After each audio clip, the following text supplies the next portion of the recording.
ये है प्रेम सरोवर बरसाना में।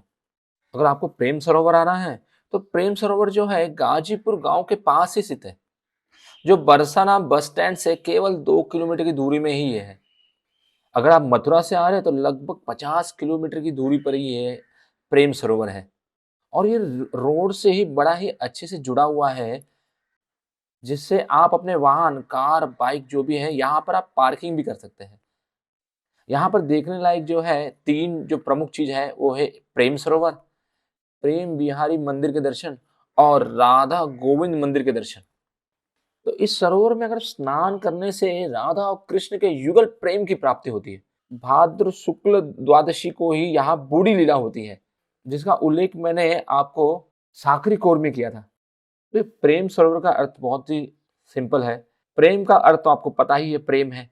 सरोवर का अर्थ होता है झील, यानी कि ये ऐसा प्रेम और आंसुओं का एक झील है।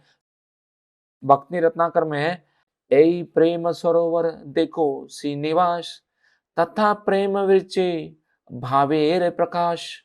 कहते हैं भक्ति रत्नाकर में है, हे श्रीनिवास, प्रेम सरोवर को देखो जहां प्रेम व चित भाव से प्रकट हुआ था। तो कुंड का आकार जो है नौका की भांति है। चारों ओर हरे भरे कर्दम विषयों से ऐसे सुसज्जित है, मानो प्रेम जो है मूर्तिमान होकर कुंड के रूप में ही विराजमान हो गया हो। और यही श्रीमद राधा रानी और कृष्ण के क्रीड़ा विनोद का भी स्थान है, जहां पर श्रीमती राधा रानी ने प्रेम विरचित भाव को प्रकट किया था, यानी अपने भाव को ऐसे उच्च लेवल में प्रकट किया था जहां पर बाकी सखियां भी जो है गोपियां वो भी प्रकट नहीं कर पाई। तो प्रसंग ऐसा आता है, एक बार से ललिता देवी राधा रानी को वहां ले आई जहां अब प्रेम सरोवर स्थान है। मधु मंगल के साथ श्री कृष्ण भी आए और श्रीमती राधा रानी के साथ उनकी जो सखियां हैं वो भी थे, और कृष्ण के साथ उनके सखा लोग भी थे। और सारी सखियां जो है श्रीमती राधा रानी के साथ प्रेममय लीला विलास में मगन थे। उसी समय एक भ्रमर जो श्रीमती राधा रानी जी के मुख कमल के पास इधर उधर उड़ता हुआ, वह उनके मुख को क्या समझ रहा था, कमल समझकर उसका मकरंद पान करना चाहता था। इसीलिए वो बार बार मुख के चारों ओर मंडरा रहा था। और श्रीमती राधा रानी क्या करती है, भयभीत होकर अपने मुख मंडल को अपनी दोनों हथेलियों से ढककर उसे भगाने की चेष्टा करती है, किंतु वो भाग ही नहीं रहा था। और इससे श्रीमती राधा रानी जो है थोड़ी परेशान हो गई, और इसलिए कृष्ण ने मधुमंगल से इसे दूर करने के लिए कहा। और मधुमंगल जी ने आकर क्या किया, अपनी लाठी अर्थात लाठियों से उसे बहुत ही दूर भगा दिया, तथा वो लौटकर उस प्रकार कहने लगा कि मैंने यहां से बहुत ही दूर भगा दिया है। उन्होंने तो कहा था कि मधु को मैंने दूर भगा दिया है, लेकिन श्रीमती राधा रानी ने क्या सुना, मधुसूदन। और कहते हैं कि वो यहां से चला गया है, अब नहीं लौटेंगे।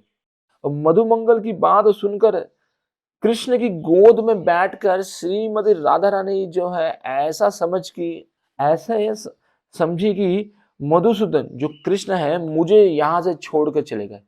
और क्या करने लगी, विलाप करने लगी, और वे हाय हाय करती हुई कातर होकर रोने लगी। कि उस समय वे ये नहीं समझ पाई कि भ्रमर का भी एक नाम जो है मधुसूदन है।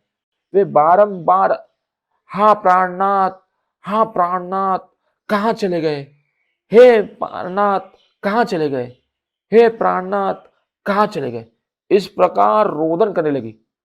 और श्रीमती राधा रानी जी के इस अद्भुत प्रेम को, भाव को देखकर कृष्ण भी ये भूल गए कि मेरी प्रेमिका जो राधिका है मेरी गोद में है। वे भी हाय प्रिय कहकर रोने लगे, और दोनों के रोने के नेत्रों से, आंसुओं से ये जो शरीर के पसीने का जी जो चल, और वे भी हाय प्रिय कहकर रोने लगे, और दोनों के नेत्रों से अश्रु जल और शरीर से पसीने का जो जल है इस प्रकार निकलकर बहने लगा कि उससे ये सरोवर पूर्ण हो गया। और दोनों जो है रोते रोते जो है मूर्छित हो गए। उनकी ऐसी दशा को देखकर सख्या भी आश्चर्यचकित हो गई।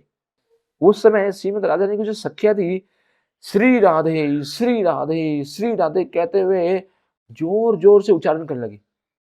और यहाँ पे जो कृष्ण के जो मित्र है, जो सखा है, वो भी श्री कृष्ण कहते हुए जोर जोर से उच्चारण करने लगे।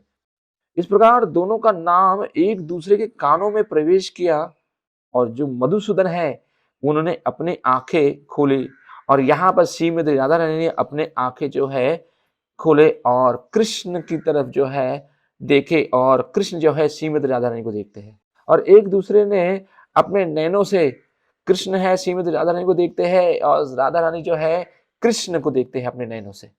और जैसे ही इन्होंने अपने नेत्र खोले, सारी सखिया जो है आनंद से क्या करते हैं, जयघोष करते हैं।